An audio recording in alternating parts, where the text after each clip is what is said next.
यह कहानी है सुधा की। तो आइए देखते हैं सुधा की शादी के बाद उसके जीवन में क्या क्या परिवर्तन हुए और कैसे उसने समय रहते अपना जीवन सुधार लिया। नई बहू सुधा विदा होकर ससुराल आ चुकी थी और नए घर में यानी कि अपनी ससुराल में सामंजस्य स्थापित करने की कोशिश कर रही थी। वह अपनी तरफ से पूरी कोशिश कर रही थी कि उसकी वजह से घर में किसी को कोई तकलीफ ना हो और वह अच्छे से इस नए घर में अपना आप को ढाल सके। पर वह जितनी भी कोशिश करती थी वह कम ही पड़ जाती थी और बात बात में कभी उसे सास तो कभी ननंद के और कभी ससुर के ताने सुनने को मिल जाते थे। उसकी समझ में नहीं आता था कि ऐसा क्यों हो रहा है। ससुराल में सास ससुर, एक ननंद और एक देवर थे। देवर दूसरे शहर में नौकरी करते थे और सुधा का पति इसी शहर में एक प्राइवेट नौकरी करता था। कुछ दिनों के बाद सुधा ने यह गौर करना शुरू किया कि जितना मान सम्मान उसके देवर का उसके ससुराल में है, उतना मान सम्मान उसके पति का नहीं है। उसे इसकी वजह समझ में नहीं आ रही थी कि ऐसा कैसे हो सकता है कि दो बेटों में माता पिता इस प्रकार का भेदभाव कर रहे हैं। जहाँ देवर को हर बात में मालिक बनाकर उसका राय मशवरा लिया जाता था, वहीं उसके पति और उसकी कोई पूछ नहीं होती थी, बल्कि उन्हें एक नौकर समझा जाता था। एक दिन उसने इस बारे में अपने पति से बात की तो उसके पति ने बोला कि इसकी वजह सिर्फ और सिर्फ यह है कि उसका छोटा भाई एक बहुत अच्छी सरकारी नौकरी करता है और वह माता पिता की नज़र में काबिल है, और क्योंकि मैं एक प्राइवेट नौकरी करता हूँ तो मैं नक्कारा हूँ। इस पर सुधा ने बोला, लेकिन उससे क्या मतलब, आप भी अपना खर्चा चलाते हैं और आपका भाई भी अपना खर्चा चला रहा है। कोई किसी से कुछ मांग तो नहीं रहा और जिसकी जितनी आय है वह उस हिसाब से अपनी जिंदगी चला रहा है, तो इसमें माँ बाप को ऐसा भेदभाव करने की क्या जरूरत है। बेटे तो दोनों उन्हीं के हैं। पर उसके पति ने कहा कि यह तो जिस दिन से छोटे भाई की सरकारी नौकरी लगी है उसी दिन से मैं झेल रहा हूँ। और सुधा ने इस बात पर भी गौर किया कि उसकी छोटी ननंद भी अपने छोटे भाई का साथ ज्यादा देती थी और बड़े भाई की कोई इज्जत नहीं करती थी, जबकि ऐसा नहीं था कि बड़े भाई कोई खराब नौकरी करता था या उसे कोई आर्थिक तंगी थी। सिर्फ यह एक कारण था कि वह सरकारी नौकरी ना करके प्राइवेट नौकरी करता था। फिर सुधा ने सोचा कि छोड़ो, मुझे क्या फर्क पड़ता है, मेरा पति तो इतना अच्छा है, मेरा इतना ख्याल रखता है, बाकी उनके बारे में क्या सोचते हैं उससे मुझे क्या। और इसी प्रकार से सुधा की जिंदगी चल रही थी। कुछ सालों के बाद सुधा की ननंद की शादी की चर्चा शुरू हो गई और फिर ननंद की शादी के लिए छोटे भाई से राय मशवरा लिया गया और बड़े भाई और भाभी से कोई राय मशवरा नहीं लिया गया, क्योंकि माता पिता की नजर में छोटा बेटा ही मालिक था और छोटे बेटे ने फोन पर सारा राय मशवरा दिया था और अपनी मालिकगिरी दिखाई थी और यह नहीं सोचा था कि बहन की शादी की जिम्मेदारी उसकी भी है और उतनी ही है जितनी की बड़े भाई की। तो चलकर रिश्ता ढूंढने में थोड़ी मदद की जाए। जितनी दौड़ भाग करनी थी बड़े भाई ने की और एक अच्छे घर में बहन का रिश्ता तय हो गया। घर में जितनी तैयारियां करनी थी वह बड़े भाई भाभी ने की, लेकिन शादी के 2-3 दिन पहले छोटा बेटा आया और मालिक बन गया और पूरी शादी में वही आगे रहा और उसी को माता पिता ने अगुआ बनाकर रखा, जैसे कि सारा कुछ उसी ने किया हो। और ननंद ने भी ऐसा ही किया। छोटे भाई को ही सब कुछ समझा और ननंद के ससुराल वालों को भी यह समझ में आ गया कि बड़े भाई की इस घर में कोई औकात नहीं, सब कुछ छोटा भाई ही है। सुधा और उसके पति को यह बात बहुत खल रही थी, लेकिन वह कर ही क्या सकते थे जब माता पिता खुद ही ऐसे थे कि उन्होंने छोटे बेटे को ही घर का मालिक बना रखा था। खैर, अब ननंद की शादी हो चुकी थी और वह अपने ससुराल जा चुकी थी। सब अपनी रोज की दिनचर्या में लग गए थे। देवर भी अपनी नौकरी पर जा चुका था। उसके 1 साल के बाद देवर के शादी की बात होने लगी और फिर देवर की शादी भी एक अच्छे घर में तय कर दी गई। इस बार भी वही हुआ। सुधा और उसके पति की कोई भी सलाह नहीं ली गई और न ही उन्हें किसी मामले में शामिल किया गया। नई दुल्हन घर में आ चुकी थी, सुधा की देवरानी के रूप में। देवर ने 2 महीने की छुट्टी ले रखी थी, क्योंकि ससुराल वाले घर में देवर अपने रूम को और अधिक सुंदर बना रहा था और उन्हें घूमने भी जाना था। सुधा को याद आ रहा था कि जब वह विदा होकर आई थी तब उसे कैसे एक टूटे फूटे रूम में बिठा दिया गया था, और आज देवरानी को रूम देखकर उसे ऐसा लग रहा था कि कितना फर्क है उसके और देवरानी के रूम में। उसके बाद सुधा ने यह भी गौर किया कि वह और उसका पति शादी के बाद कहीं भी बाहर घूमने जाना चाहते थे तो सास ससुर ने उन्हें जाने नहीं दिया, लेकिन आज जब देवर देवरानी जाना चाहते हैं तो उन्हें किसी भी प्रकार की कोई रोक टोक नहीं है। वह पूरी तरह से स्वतंत्र है। खैर, सुधा कर ही क्या सकती थी। यह सब तो वह शादी के बाद से ही देख रही थी। उसके बाद कुछ दिनों के बाद देवर अपनी पत्नी को लेकर अपने शहर चला गया और सुधा की रोजमर्रा की दिनचर्या शुरू हो गई। लेकिन देवरानी के आ जाने के बाद से ही सुधा की जिंदगी और ज्यादा खराब हो चुकी थी, क्योंकि वह साल में कुछ दिनों के लिए बीच बीच में ससुराल आती थी, लेकिन क्योंकि वह घर के मालिक की बीवी थी तो उसे कोई भी काम नहीं करना होता था, और जब भी वह आती तो ननद भी आ जाती और यह सब मिलकर मालिक बनकर बैठे रहते और सुधा को सबकी खातिरदारी करनी होती थी। सुधा इन सब में अपने बच्चों का भी ध्यान नहीं रख पाती थी, और इस बारे में जब उस अपने पति से बोलती थी तो उसे भी लगता था कि उसकी पत्नी अकेले सारे घर की जिम्मेदारी क्यों निभाए। पर उसे यह भी पता था कि यदि वह अपने माता पिता से इस बारे में बात करेगा तो वह बहुत बड़ा बवाल खड़ा कर देंगे। लेकिन यह सब देखते देखते अब सुधा तंग आ चुकी थी, जो कि कल की आई देवरानी भी यह समझ चुकी थी कि इस घर में सुधा और उसके पति की कोई मान इज्जत नहीं है, तो वह भी अपने जेठानी के ऊपर हावी होने लगी थी और बात बात में जेठानी का मजाक उड़ाने लगी थी। ननद तो मुंहफट पहले से ही थी। सुधा ने सास और ननद की बदतमीजी तो बर्दाश्त कर ली थी, पर अब देवरानी की बदतमीजी उससे बर्दाश्त नहीं हो रही थी, और देवरानी की बदतमीजी थी कि दिन ब दिन बढ़ती ही जा रही थी। वह जब भी आती सुधा का किसी न किसी रूप में मजाक उड़ाती ही रहती थी। पर अब सुधा ने सोच लिया था यह सब कुछ ऐसे नहीं चलेगा। अब इस बात का उन्हें माकूल जवाब मिलेगा और मिलना भी चाहिए।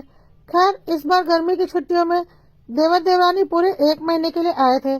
सुधा ने सोच लिया था कि अब तक जो होता आया था वह अब नहीं होगा और सबको उनके किए का हिसाब देना ही पड़ेगा। देवरानी के आते ही ननद भी अपने बच्चों को लेकर मायके आकर बैठ गई और सोच लिया कि चलो, सुधा भाभी तो हर बार की तरह हमारी चाकरी करेंगे ही। थोड़ी देर में देवरानी और ननद ने देखा सुधा अपना बैग पैक कर रही है, तो उन्होंने तुरंत ही जाकर अपनी माँ को बताया। माँ ने जाकर बड़ी बहू से पूछा कि तुम बैग पैक क्यों कर रही हो, तो उसने कहा मैं और मेरे पति और बच्चे 15 दिनों के लिए मसूरी घूमने जा रहे हैं। काफी टाइम हो गया है, हम कहीं भी बाहर नहीं गए।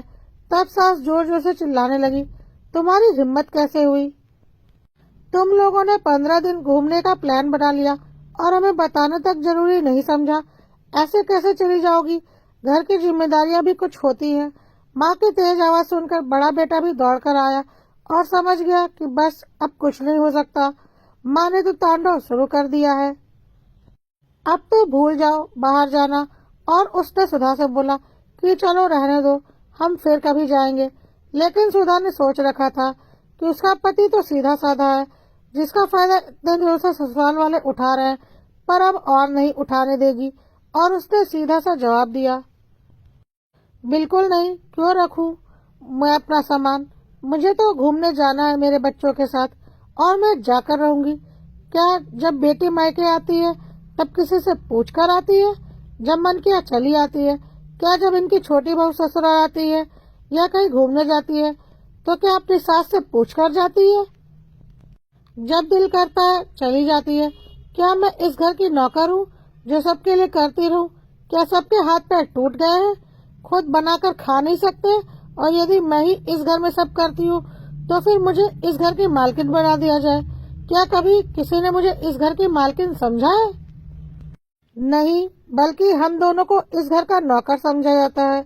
और वजह सिर्फ एक है, और वह यह है कि आपका जरूरत से ज्यादा सीधा होना, क्योंकि आपने कभी पलटकर जवाब नहीं दिया।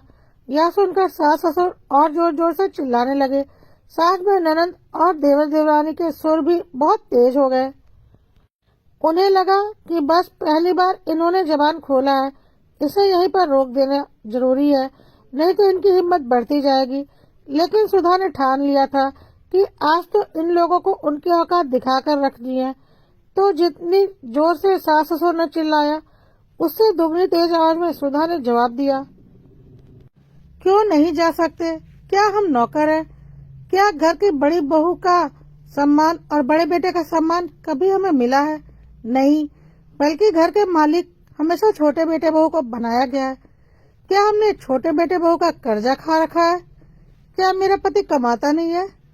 क्या मेरे पति का खर्चा आप लोग या देवर देवरानी चलाते हैं?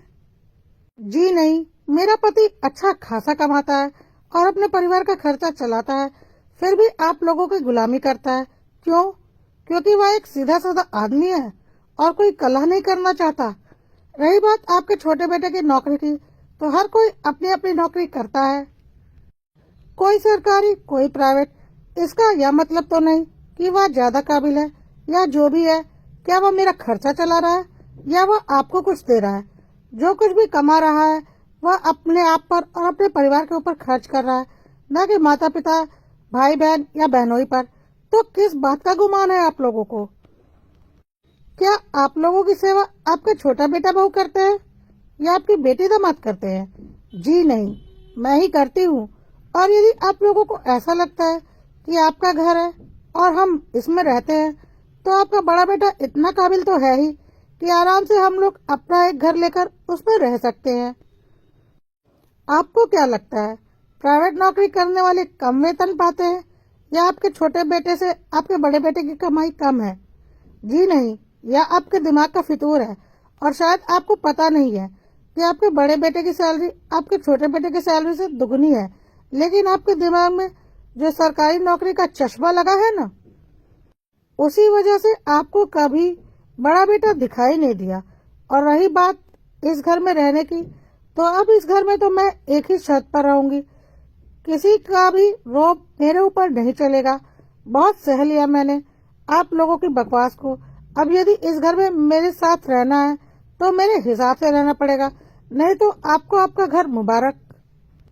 मेरा पति इतना कमाता है कि मैं अपना एक अलग घर लेकर आराम से रह सकती हूँ। आगे आप लोगों की मर्जी, जैसा आप लोगों को ठीक लगे। वैसे भी बड़ी बहू से बहुत दिन सेवा करवा ली, अब कुछ दिन छोटी बहू से भी सेवा करवाने का सुख ले लीजिए, क्योंकि अब मेरे ऊपर आप लोगों का हुक्म चलने वाला नहीं। कहकर उसने अपना बैग पैक किया और बच्चों को आवाज दी, बच्चों जल्दी आओ, हम लोगों को बसूरी घूमने जाना है। साथ ही साथ पति को कहा कि और भी कुछ लेना है तो बता दीजिए, मैं पैक कर लेती हूँ। माता पिता ने बड़े बेटे की ओर घूरती हुई नजरों से देखा कि शायद वह अपनी बीवी को कुछ बोलेगा, पर बड़े बेटे ने कुछ भी नहीं बोला और अपनी पत्नी से कहा, कुछ नहीं चाहिए, चलो हम चलते हैं। और उसने बस यही बोला, आप लोग सोच लीजिए, हम 15 दिनों के बाद यहाँ लौटेंगे।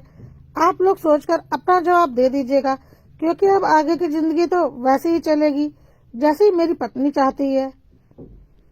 बहुत दिनों से मेरी पत्नी ने इस घर के काम कर लिए, अब उसे भी अपनी जिंदगी जीने का हक है।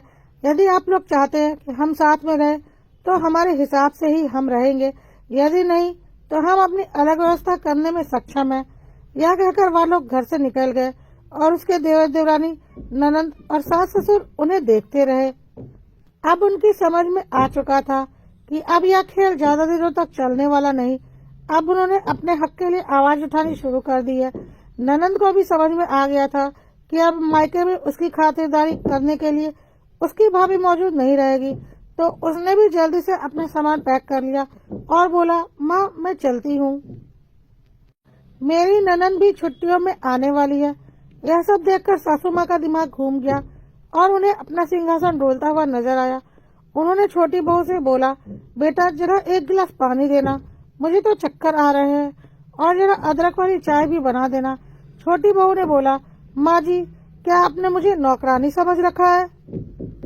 मैं तो वहाँ अपने घर का कोई काम करती ही नहीं, फुल टाइम के लिए मेड रखा हुआ है। तो आपको क्या लगता है मैं ससुराल में काम करूंगी? अदरक वाली चाय तो मुझे भी पीने का मन हो रहा है। हो सके तो मेरे लिए भी एक कप बना दीजिएगा। और हाँ, कल की ट्रेन से मैं वापस जा रही हूँ। मेरे बस का नहीं यहाँ पर काम करके रहना। आप अपना देख लीजिए, कहकर वह और उसका पति अपना सामान पैक करने निकल गए। सास ससुर को समझ में आ गया कि जिसे उन्होंने मालिक बनाकर इतने दिनों तक रखा वह उनका कितना करने वाला है। उन्हें यह भी समझ में आ चुका था कि अब यदि उन्होंने समझौते करके बड़ी बहू को उसके हक नहीं दिए और उसके साथ उसके अनुसार ढलकर नहीं रहे तो वह भी अब उन्हें पूछने वाली नहीं है। उन्होंने समझौता करने में ही अपनी भलाई समझी और सोचने लगे कि चलो बहू के आने से पहले उसके रूम को बहुत सुंदर सा बनवा देंगे ताकि वह आने पर खुश हो जाए। सासू माँ ने छोटी बहू को बोल दिया कि तुम्हें कल जाने की जरूरत नहीं, तुम आज ही जा सकते हो, क्योंकि यह मेरा घर है तो मैं तय करूंगी कि यहाँ कौन रहेगा और कौन नहीं। और मैं यह तय करती हूँ कि इस घर में मेरे बड़े बेटे बहू मालिक और मालकिन बनकर रहेंगे और आज तक उनके साथ जो नाइंसाफी हुई है उसे मैं दूर करूंगी, क्योंकि मुझे पता है बुढ़ापे में हमारा बड़े बेटे बहू के अलावा कोई नहीं करने वाला। और हाँ, तुम अदरक वाली चाय अपने शहर में जाकर अपनी मेड से बनवा कर पी लेना, क्योंकि मैं तुम्हारी मेड नहीं हूँ। मुझसे जो गलती हुई थी वह मुझे समझ में आ चुकी है और अब मैं उसे सुधार लूंगी। समय रहते तुम भी सुधर जाओ, नहीं तो वक्त अच्छे अच्छों को ठीक कर देता है। तुम्हारी भी गलती नहीं है, तुम्हें भी शह हमने ही दी थी। जब हम सुधर रहे तो तुम भी सुधर जाओ तो अच्छा रहेगा। इसके साथ ही सासू माँ ने अपनी बेटी को भी फोन लगाया और बोला कि आइंदा जब भी मायके आना हो तो यह सोच कर आना कि बड़ी भाभी की इज्जत करनी है और साथ ही साथ घर के कामों में उनका हाथ भी बंटवाना है। और यदि ऐसा नहीं कर सकती तो मायके आने की कोई जरूरत नहीं। तुम्हारा भी मन मैंने ही बढ़ाया था, तो आज मैं उस गलती को ठीक कर रही हूँ। आज मैं इस बात को स्वीकार करती हूँ कि अपने बच्चों में भेदभाव करके माता पिता ही अपने बच्चों को आपस में दुश्मन बना देते हैं। यदि वह बच्चों को बराबर प्यार व सम्मान दे तो बच्चे कभी भी एक दूसरे के दुश्मन नहीं बनेंगे। और यह गलती हमें समझ में आ गई है और समय रहते हम इसे सुधार जरूर लेंगे और हमारा परिवार फिर से एक हो जाएगा। और यदि नहीं हुआ तो हमें इसे अपनी गलती मानेंगे। इसमें किसी का कोई दोष नहीं होगा। कोई गलती हो तो क्षमा। कड़वा सत्य कॉपीराइट्स।